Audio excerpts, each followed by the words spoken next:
धार्मिक और ऐतिहासिक नगरी बक्सर, वही बक्सर जिसके बारे में कहा जाता है कि जहां से अंग्रेजी हुकूमत जो है वो पूरे हिंदुस्तान पर काबिज हो जाती है। अभी हमारी उपस्थिति बक्सर की लड़ाई जहां पे हुई थी उस स्थान पे हुई है।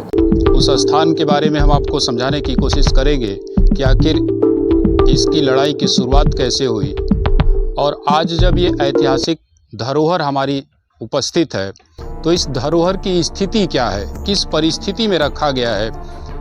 एक कहावत होती है कि अगर आप अपने धरोहरों को समेट के रखेंगे तो आने वाले समय में जब आपकी आने वाली पीढ़ियाँ आएंगी तो उनसे कुछ न कुछ सीखेंगी।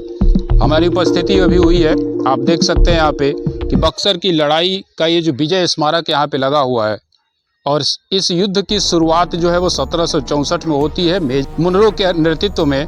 और अवध का नवाब जो थे वो उस समय सुजाउद्दौला थे। कहा गया कि सुजाउद्दौला को पराजित करने के बाद मुनरो ने बंगाल, बिहार और उड़ीसा की दीवानी जो है वो सुजाउद्दौला से प्राप्त कर ली और इसी स्थल पे ये लड़ाई लड़ी गई थी और यहीं से पूरे भारत में अंग्रेजी हुकूमत की जो है वो शुरुआत मानी जा सकती है।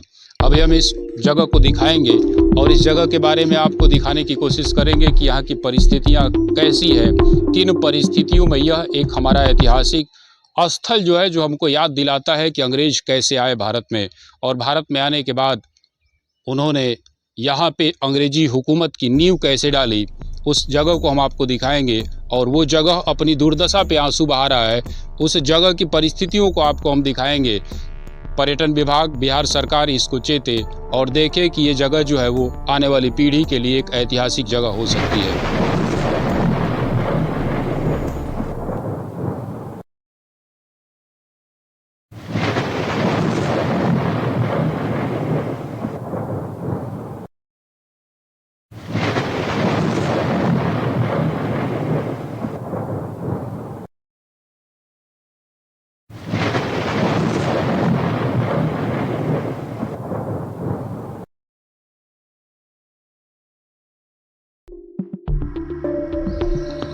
देखिए, अपनी दुर्दशा पर यह आंसू बहा रहा है और ये वही स्मारक है जिसके बारे में कहा गया कि यहीं पे एक लड़ाई लड़ी गई अंग्रेज़ों द्वारा और उस समय जो अवध के नवाब सुजाउद्दौला थे उनके बीच ये लड़ाई लड़ी गई और अंग्रेजी हुकूमत जो है यहीं से शुरुआत होती है पूरे भारत में। उसने धीरे धीरे अपना साम्राज्य जो है वह स्थापित कर लिया। देखिए, यहाँ पे एक स्मारक लगा हुआ है जिसमें कहा गया है कि मेजर हेक्टर मुनरो जो था उसने सुजाउद्दौला जो कि नवाब थे उस समय के, नवाब वज़ीर ऑफ अवध, उस समय अवध के आप नवाब थे और यहीं पे जो बक्सर का बैटल होता है, इस बक्सर के बैटल में ही 23 अक्टूबर 1764 को दीवान, बंगाल की जो दीवानी थी, बिहार की दीवानी थी और उड़ीसा की जो दीवानी थी, was finally own for the British लोगों द्वारा ये जगह जो है वो जीत ली गई। और यहाँ के जो उस समय के जो तीन दीवानी स्थान थे, चाहे वो बंगाल हो, बिहार हो और उड़ीसा हो, वहाँ की शुरुआत जो है वो अंग्रेजी हुकूमत ने अपने हाथों में ले लिया और उस तरीके से पूरे भारत में धीरे धीरे अंग्रेजी हुकूमत ने अपना पैर पसारना शुरू कर दिया। यही वह स्थल है, धार्मिक और ऐतिहासिक स्थल बक्सर। ये वो बक्सर है जहाँ कहा जाता है कि भगवान राम की शिक्षा स्थली रही है, जहाँ कहा जाता है कि जहाँ से अंग्रेजी हुकूमत अपना पैर पसारती है। और यह वही बक्सर है जहाँ पे ताड़का का वध हुआ और ये वही बक्सर है जहाँ पर आज भी अगर बात की जाए तो लोग एक बार याद करते हैं इतिहास के पन्नों में उस बक्सर को और उसको याद किया जाता है बक्सर की लड़ाई के नाम से। ये स्थल जो है अपने दुर्दशा पे देखिए आंसू बहा रहा है। अगर बिहार सरकार इस पर चेतती तो यहाँ पे पर्यटन के अवसर जो है वो बनाए जा सकते हैं। एक ऐतिहासिक स्थल रहा है ये, यहाँ पे लड़ाई लड़ी गई और उस लड़ाई में अंग्रेजों ने पूरे भारत पे पांव पसारना जो है वो शुरू कर दिया।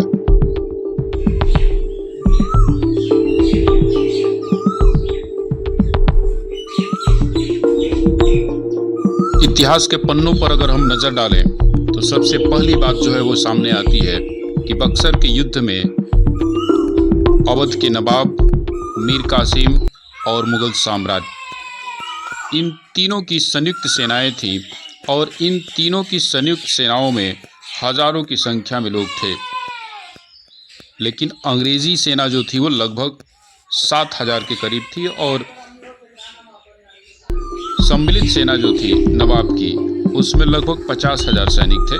दोनों के बीच 22 अक्टूबर 1764 को इसी बक्सर के इस स्थल पर युद्ध होती है और दोनों दलों को अत्यधिक क्षति पहुंची, लेकिन अंत में अंग्रेजों ने मैदान जो है वो जीत लिया।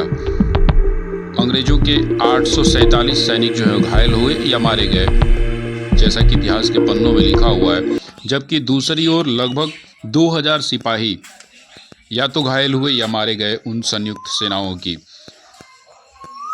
ऐसा इतिहास के पन्नों में लिखा है कि बक्सर ने प्लासी के निर्णयों पर पक्की मुहर लगा दी और भारत में अब अंग्रेजों को चुनौती देने वाला कोई दूसरा नहीं बचा था। नया नवाब जो था वो कठपुतली बन गया और अवध का नवाब जो थे वह उनके आभारी और मुगल साम्राज्य उनका पेंशनर बन गया। अंग्रेजी सेना जो थी वो इलाहाबाद तक पहुंच गई और वहीं से दिल्ली का मार्ग जो था अंग्रेजी सेना के सामने खुल जाती है। धीरे धीरे अंग्रेजी सेना ने बंगाल, अवध और उड़ीसा पर अपना अधिकार जो है वो आधिपत्य जो है जमाना शुरू कर दिया। इतिहास के पन्नों में इस बक्सर के युद्ध को मील का पत्थर लिखा गया है और 23 अक्टूबर 1764 को जब युद्ध लड़ा गया तो इसी युद्ध से अंग्रेजी सेना जो थी वो भारत में अपना आधिपत्य स्थापित करने में सफल हो गई। अंग्रेजों द्वारा इस मैदान में एक स्मारक बनाया गया था जिसे बाद में तोड़ दिया गया। इसका अवशेष अभी भी वहां पे देखा जा सकता है। स्मारक से पूरब 2 मज़ार है जिसके बारे में कहा जाता है कि वो शुजा-उद-दौला के सैनिकों का मज़ार है और ये भी कहा जाता है कि मज़ार से सटा हुआ एक कुआं था जिसमें भारतीय सैनिकों के हथियार जो हैं वो दफन किए गए हैं। अगर आप भी ऐतिहासिक स्थलों को घूमने के शौकीन हैं तो आप इस स्थल पर आ सकते हैं। बाकी हमारा ये प्रयास आपको कैसा लगा आप कमेंट में ज़रूर लिखिएगा और अगर वीडियो हमारा पसंद आया है तो आप इसे लाइक करिएगा और अगर अभी तक आपने हमारा चैनल सब्सक्राइब नहीं किया है तो सब्सक्राइब कर लीजिएगा।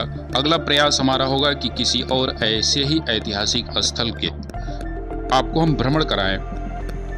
जय हिंद।